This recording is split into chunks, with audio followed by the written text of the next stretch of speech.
மதியம் சாப்பிட்டுட்டு ரெஸ்ட் எடுக்கலான்னு அப்படியே சாஞ்சேன். எனக்கே தெரியாமல் தூங்கிட்டேன். நடுவு தூக்கத்தில் குளிருதுன்னு சொல்லிட்டு வெளில வந்து பார்த்தா மழை வந்துச்சு. தூங்கி ஏஞ்சி உடனே பசிக்கும் இல்லையா, ஸ்நாக்ஸ் பாக்ஸ் எடுத்து பார்க்கும்போது 2 பேர் நான் ஏஞ்சி வரத்துக்குள்ளே காலி பண்ணிட்டாங்க. வெளில போய் வாங்கிட்டு வர முடியாது ஸ்நாக்ஸ்ன்னு சொல்லிட்டு ஒரு பாத்திரத்தில் கடலை மாவு 2 கப்பு, அப்புறம் இஞ்சி பூண்டு பேஸ்ட்டு, அப்புறம் கொஞ்சோண்டு சால்ட்டு, கொஞ்சோண்டு காரத்தூள், கொஞ்சோண்டு மஞ்சள் தூள், அப்புறம் கொஞ்சம் பெருங்காயம், கொஞ்சம் பேக்கிங் சோடா அதெல்லாம் போட்டு நல்லா தண்ணி போட்டு மிக்ஸ் பண்ணிட்டு கலக்குனேன். மிக்ஸ் பண்ணதுக்கப்புறம் கடாய் வச்சுட்டு சூடானதுக்கப்புறம் எண்ணெய் ஊற்றி அது பாயில் ஆகிற வரைக்கும் வெயிட் பண்ணேன். அதுக்குள்ளே இந்த மாவில் பார்க்கும்போது அங்கங்கே பால்ஸ் மாதிரி இருந்துச்சு. இது எல்லாம் வேலைக்கு ஆகாதுன்னு சொல்லிட்டு கையிலே பிசைஞ்சு அந்த பால்ஸ் எல்லாம் சரி பண்ணிட்டேன். இந்த பதத்துக்கு வந்ததுக்கப்புறம் என் பையன் வந்து ஒரு மாதிரி பார்த்துட்டு இருந்தா. என்னன்னு கேட்டேன். ஜூஸ்ன்ட்டு எண்ணெய் சூடானதுக்கப்புறம் பஜ்ஜி போட ஸ்டார்ட் பண்ணிட்டேன்.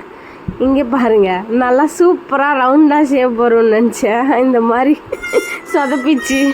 என்ன மிஸ்டேக்குன்னு கண்டுபிடிச்சிட்டு திருப்பி அந்த மிக்சரில் திருப்பி போய் மாவு கொஞ்சோண்டு ஆட் பண்ணிட்டு நல்லா மிக்ஸ் பண்ணிட்டு கொஞ்சம் திக்கான பதத்துக்கு எடுத்துகிட்டு வந்தேன். ஃபஸ்ட்டு பேட்ச் சொதப்பதுனால 2வது பேட்ச் சூப்பராக வந்துடுச்சு. அப்புறம் சூடாக போட்டு சாப்பிட்டோம். நான் ஹைதராபாத்தில் இருக்கும்போது இந்த ஸ்நாக்ஸ் தான் வாங்கி கொடுத்துருவாங்க. ஹோட்டலில் சாப்பிடும்போது செம்மையாக இருக்கும். அப்படியே அது ஞாபகத்தில் வந்துச்சு. ஆனால் அதே டெக்ஸ்டர் வரலனாலும் ஓரளவுக்கு மேட்ச் பண்ணிட்டேன். இந்த மேலே வந்துருச்சு இல்லை டெய்ல் மாதிரி, அதெல்லாம் வராது. அங்கே 2-3 பேட்சு போட்டு எல்லா மாவு காலி பண்ணிட்டேன். இதில் என்ன ஒரு நல்ல விஷயம்னா எண்ணெய் பிடிக்கவே இல்லை. அதுக்கு சூப்பராக வந்திருக்கு, சாஃப்டாக.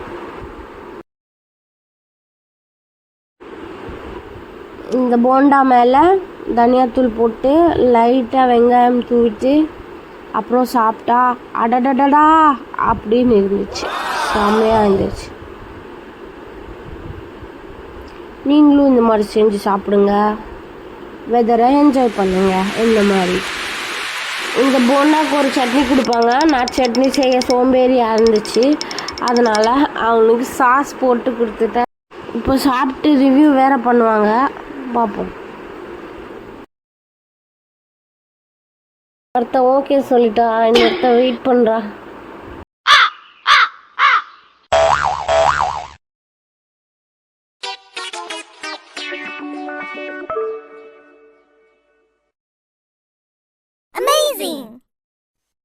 எங்கள் வீட்டுக்கு டெய்லி ஒரு கெஸ்ட்டு வருவாங்க. நாங்கள் சாப்பிடும்போது கரெக்டாக வந்திருக்காங்க. இங்கே பாருங்கள், ஒரு போண்டா கொடுத்தேன். போண்டா வச்ச உடனே தூக்கிட்டு போயிட்டாங்க.